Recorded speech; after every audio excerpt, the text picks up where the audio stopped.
So rear brakes, got them installed. The ones I picked were the Pause Quiet rear brake and I think there's Power Stop rotors. So these are a loaded brake caliper that you can buy, late model restoration supply. So you've got the bracket that's all new and zinc coated, new hardware. You know, they're Ford rebuilt calipers, all new pads, and they just come ready to install. So you just bolt them on. You know, it's kind of nice. There's the bolts in there. I kind of took these off and wire brushed them and then clear coated them, and it's all ready to go with the parking brake cable. Pretty easy install, nothing too crazy. Here's the right hand one, as you can see. So yeah, that was easy. Got everything torqued on the rear end. So pretty much rear end is installed. Nothing really left on that. Next will be interior aluminum. So I'll show you in the manual in case you don't have the manual. So you start with passenger footbox, and then it's all this, just all the interior, pretty much most of the interior aluminum, I believe. Yeah, oh yeah, so they call it cockpit aluminum because, you know, it's a race car. But yeah, that will be the next step, will be this whole area here getting all aluminized. Or excuse me, for the British out there that are watching this, the how would you guys say it? Aluminiumized? Maybe?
So interior aluminum.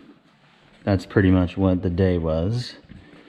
And so to be more specific, the passenger footbox, the filler plate that goes over, pretty much connects passenger side, driver's side over the top of the transmission tunnel.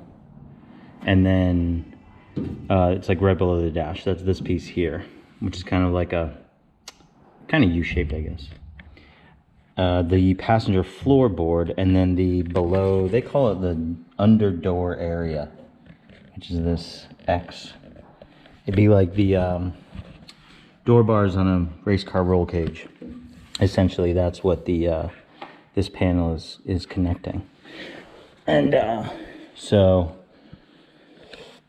it's the most, I would say it's probably going to be the most intensive part of the aluminum riveting. And so it's a lot of drilling, marking holes, drilling holes, silicone, and then putting the rivets in.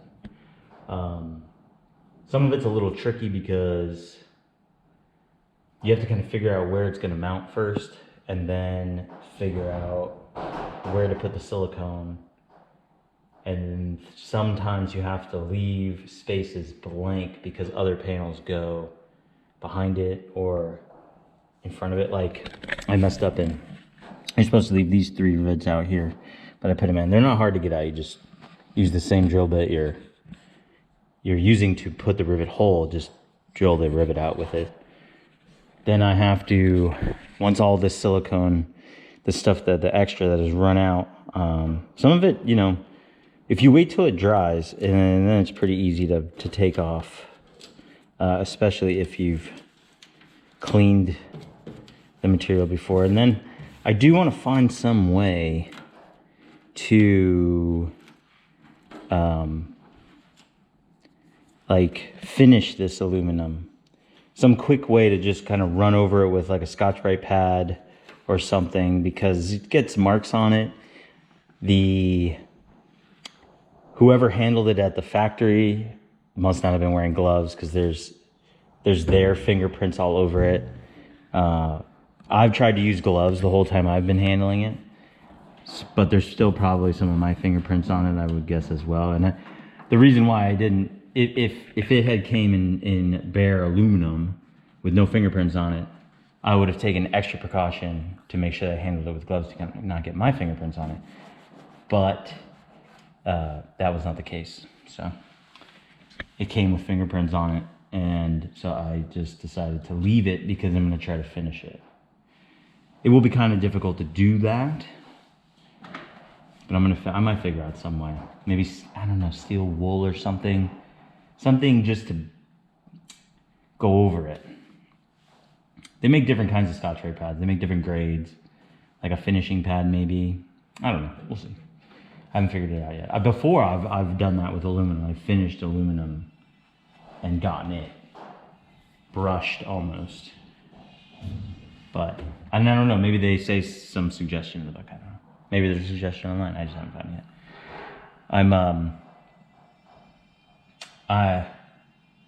I limit myself to the research I do online because I don't know if I have the time. You know, a lot of this is, you just got to get out. You just got to do it. Come up with your own process, and then you know, just the hard part is just sometimes doing it. You know, so in order to make the time to do it, I don't have time to sit there just browsing through stuff online. So sometimes I do, but with this stuff, it's just figuring out, which is nice. So let's run through how they kind of have you start. They have you start with the top piece here. So they have you put this in, and then they have you kind of build this way down, and then like around, under, and then floor pan. And then tomorrow, or the next step, will be you start on that side with floor pan and go this way, door, access, and then I think you do the back sections. There's a couple back pieces that go on, and that's that section there. So, but you can see, I mean, There's a lot of rivet tails in there. So, yeah, you know. Nothing really too much to say about it. It kind of looks messy because of the extra silicone and stuff, but you know, if you take the time, which I imagine most people that are doing this are going to take the time because it might be the only vehicle they ever build. So take the time. You can see, just been pulling this stuff off. It comes off pretty good to clean it up, and then you can get the excess off. It's not that tricky. This piece is sandwiched. I mean, it all, if you don't know and you haven't watched in my other videos, but the aluminum panel to aluminum panel is a 2-inch spacing. Aluminum panel to a chassis piece is a 3-inch spacing. So that's why, again, you get this rivet template. And you can see there's a 3-inch spacing on top and the 2-inch spacing on the bottom. And you can kind of,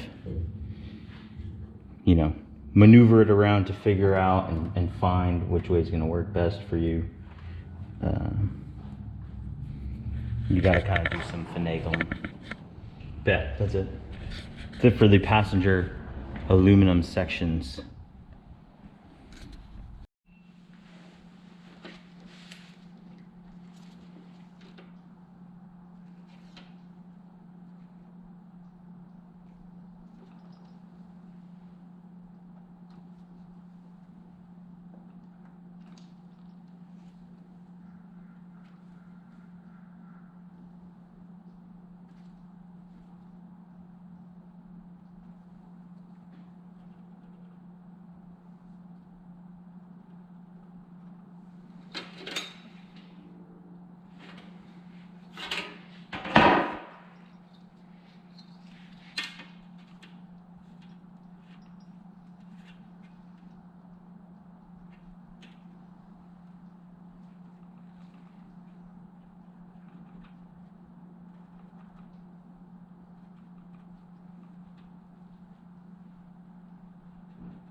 Here's something to keep in mind, because this is the driver's side.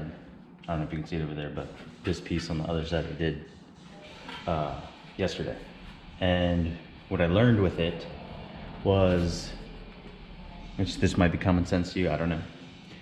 Prioritize the bottom flange, drill the holes in that first, then set it in there, make sure it's flat with the floor, then mark and drill your holes for the X braces.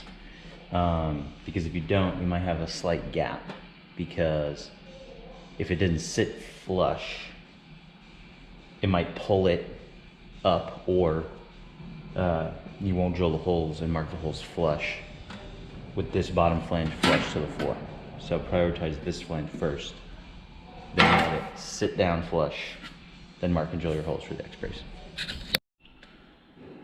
All right, so I just got done doing the interior aluminum pieces which they have you do after the rear end installation before you install the fuel tank.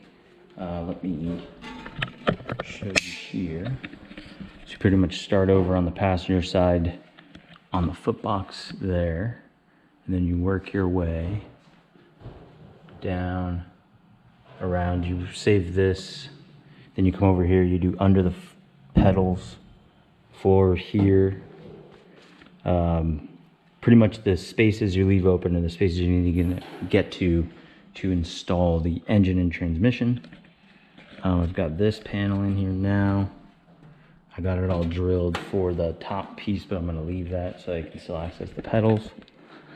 And then I've got the U-joint pieces in here, and then the back of the what goes in kind of in back of the seat, I guess over the shoulder of the driver and the passenger.